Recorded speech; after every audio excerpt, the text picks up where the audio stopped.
Hi Netrunners, Corps3mourn from Bad Publicity here. One of the most common questions that we've had online is, hey, I'm a new player, I've got a core set, what are, say, the top 3 data packs or big box expansions that I should get to complement the core set that I have in order to make a deck that's going to be competitive and still fun to use. So I took a look at this question, and as a player who enjoys a game where the sure thing is chosen by me more often than risk for reward, one of the top things that I thought of was runner is probably the most important in this case, because with the core set, corporations weren't that tough to build. And so I tried to work my magic around this and figure out which 3 packs would benefit both runner and corp the most. So with all that out of the way, disclaimer, I know I'm going to miss some important cards in here for you veteran players, but just don't worry about it. This is for the new guys, mainly. Or to compare your ideas to mine, we'll see. So, my first pack, my #1 choice, is going to be Humanity Shadow. This is a very important pack. The reason for that is I think that a new player to the game, when it comes to running, would be benefited greatly by choosing Andromeda as their first ID. Reason for this is that her ability is a one-time use, you get to have a much bigger hand to start out with, and that's basically it. It allows you to utilize absolutely everything that the core set offered in almost the exact same way that Gabriel Santiago uses it, only you just get to start off with a little bit of a boost sort of thing. So that's what I'm going to play off of. Corp-wise, it doesn't really matter. I mean, you could go Wayland. I'm going to focus more on the NBN side of things because I think that with choosing 3 data packs along with the core, you could build a very competitive NBN deck that would still be good to this very day. So with that all said, we'll keep going. So also in that pack in Humanity Shadow, along with Andromeda, came Katie Jones.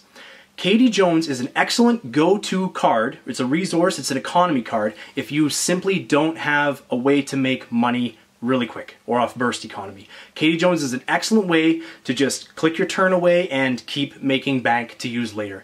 It's a neutral card, you can put it in any runner deck, and so I think that it's relatively important for a new player. The next card that worth talking about would be Quality Time. So one thing that the criminals did not have really in faction that Shapers get most of is the draw power. And Quality Time, you have to pay for it a little bit, but it's only 1 influence pip. So I think it's fantastic for somebody who is looking for draw and who is playing an Andromeda deck and doesn't want to spend all their influence. Other cards worth mentioning are going to be HQ Interface, because it simply goes down, allows you to salt HQ. I think it's better paired with Andromeda than it is paired with Gabriel, because people expect people expect Gabriel to be going into their HQ. They don't necessarily expect Andromeda to be doing the same thing. So having the HQ interface in Andromeda deck means that you're going to get to use it a couple more times probably before they ice the poo out of it. And the last one I'm going to talk about is Bernice Mai. So if you're playing NBN and you are playing a tagging deck that is maybe going to tag and bag, utilizing Scorched Earth from the core set, Bernice Mai is an excellent way to stick a tag. So that's my #1 pick. #2 for me is Opening Moves. The reason why I chose Opening Moves is because it comes with one particular card that fixed the equivalent of, I would say, Mana Flood from Magic. For those of you just getting into this game, you probably came from Magic the Gathering. It's something that really helps you out, but I'll get to that one last. So some of the key cards in this pack were Celebrity Gift. Now, Celebrity Gift is a fantastic, fantastic card for economy if you use it inside Genteki. So if you're using Genteki before, and you just go off what you've got in the core especially, you probably have no good way of making money. Celebrity Gifts turns your deck into a money-making machine. So it's definitely worth mentioning. The second one, Hostage. Now, this might be a little bit tricky to do, having only the core and a few data packs, but there are some decks out now that utilize a lot of resource economy or resource cards that help towards your win condition. Hostage allows you to search for resource connections. It's just excellent to have. I mean, if you're splashing for other resources, now you don't need as many because you can have hostages to find the ones you need instead of trying to hard draw them. So good card, worth mentioning. Rook. Rook is very important to quite a few decks. It's an Anarch card, but you find the thing everywhere. It doesn't necessarily stay in Anarch. It finds its way out into all sorts of different decks because of its utility. It makes the cards more expensive for the Corp to res their ice. They have to pay $2 more every time that they want to res ice down a server that Rook is also in. It's phenomenal. It can really put the brakes on the Corp and really give you the momentum in the game as the runner. And the card that I was talking about initially is Jackson Howard. You're probably going to hear a lot about him, and I think that it's definitely worth getting this pack if just for only him. He's an NBN card, he's 1 influence pip, but if you go out and you play some games, you're going to find he's probably in almost every single Corp deck that's out there. Don't know why they didn't make him neutral with no influence, because he's super useful, but basically, if you take your hand and you've got a whole bunch of agendas, or you've got not a good hand, and then you shuffle it back in, you're allowed that 1 mulligan, you pull it back out again, and it's another terrible hand, all is not lost. If you do that in certain other games, I mean, the game's basically over for you. You're done. In Netrunner, Jackson allows you to bypass that. You can play him, you can draw more cards, ditch a bunch into your heap, and then use him to put them back into your R&D. So it allows you to clean your hand out and draw up new cards, and then cycle them back into R&D where they're going to be relatively safe again. It's useful in, like, you basically have to be building a Corp deck with the goal of excluding him in order to not be able to benefit from this card. And that would be my number 2 pick. My number 3 pick, which is, I think, probably one of the best all-around packs. Now, it's my number 3 pick just because I'm going off of this new player kind of thing, got 1 core, is Future Proof. Future Proof contained excellent cards that were splashable across all factions and really helped the in-faction ability of a lot of these identities as well. Eli 1.0 is an excellent barrier. You cannot get any better bang for your buck. You put this thing down and it's going to cost the runner like $4 to get through, or a couple of clicks almost every single time, which is huge. It's so good.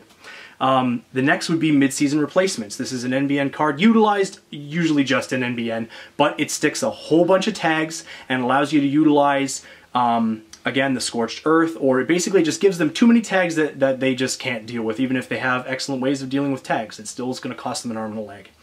An NBN identity came out, The World Is Yours. This one allows you to play a lot tighter of an NBN deck, so if Scorching is not your cup of tea, then this identity allows you to better set yourself up for a fast advanced build, which again I suggest, because it's around this time, this is something that's coming to fruition. Project Beal. At the time, this was the agenda that fixed NBN. It costs 3 to advance it. It's worth 2 points. You can over-advance it. For every 2 more points you over-advance it by, you gain another agenda score off of it. I mean, it's amazing. In conjunction with mid-season replacements, psychographics, the combos go on. Look them up. They're good. Moving on, Ronin. Ronin is a Genteki trap that really helped to boost a lot of other Genteki traps, because now people have to go, okay, well, he's advancing a card over there. Either I run it and it's a trap, or he's put it down, put a couple tokens on it. I know it's a trap. Now that Ronin exists, which is a proactive way for you to kill somebody by net deathing, or net damaging them, they now are torn. They don't know whether they need to run it and get rid of it, or if they think it's a Ronin and they run at it and it's a trap anyway. You know, it really put a lot of mental pressure on the runners, and I think it's an indispensable card. It's so good. New Angeles City Hall. Now, I haven't said the pack. I can't remember which one it is that carries Plascrete Carapace. It was one of the ones pretty early on. It's really, for a time, it was the only good Scorch protection, but there are other ways around getting Scorched.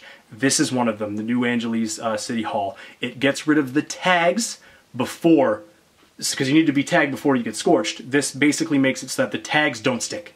The tags don't stick as long as you got the $2 to prevent the tags. You can keep preventing them all day long and not have to worry about getting that Scorch. So that's the reason why I didn't pick Plascrete. Otherwise, that's a very important card to look it up as well.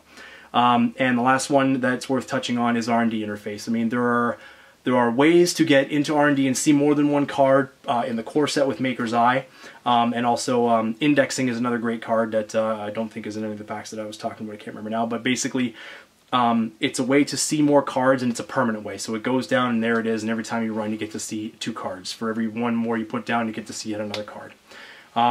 yeah, that basically wraps it up for me. So if you're a new player to Netrunner, and you like the sure thing, you like a solid deck that's not going to let you down, that's very consistent, I would reach for Andromeda to start with. It's going to be a great introduction to the game. It's going to win games right out of the gate, and you'll probably get a really good feel for what Netrunner is all about on the running side playing her.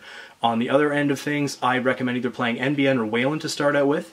NBN Scorched Earth combo is great. Wayland Scorched Earth combo is great. NBN Fast Advance is great. Wayland Fast Advance is great. These are two identities, or two, sorry, factions that are going to be indispensable when you're learning the game.